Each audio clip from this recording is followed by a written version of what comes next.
Hi, Getty from GettyStewart.com here to talk about regrowing celery from the stem end.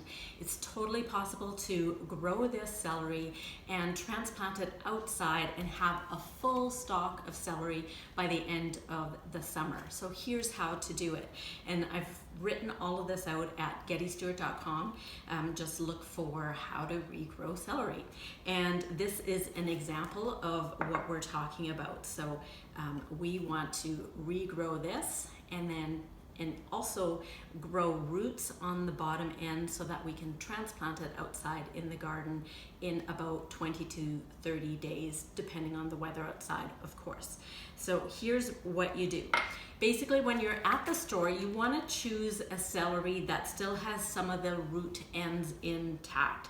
So this one's being cut quite closely. So I'm hoping this will work on this one as well. So remove a couple of the outer leaves or stalks. We're going to eat those later.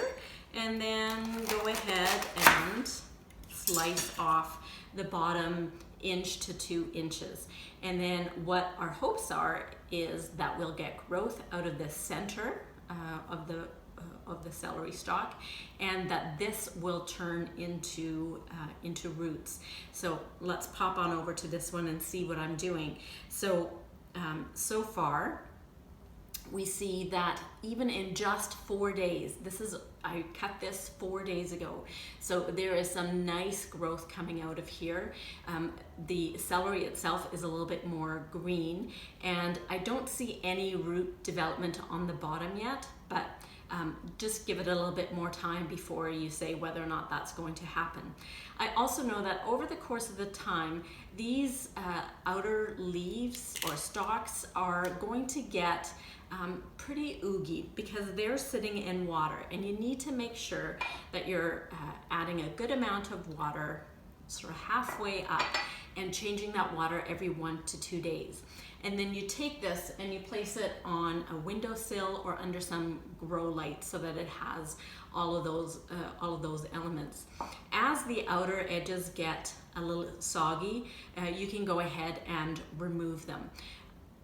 I would remove them now, but they're pretty hard to pull off, and I don't want to risk injuring this bottom root bed. So I'm just going to leave it for now until it's more easy and there's definite sign that I can rip that off. So there I go, and that's pretty much it. Once this has grown, we've got some good root development, then we can talk about taking it outside and transplanting it into soil where it can get the nutrients it needs. For more information on how to do that, visit GettyStewart.com.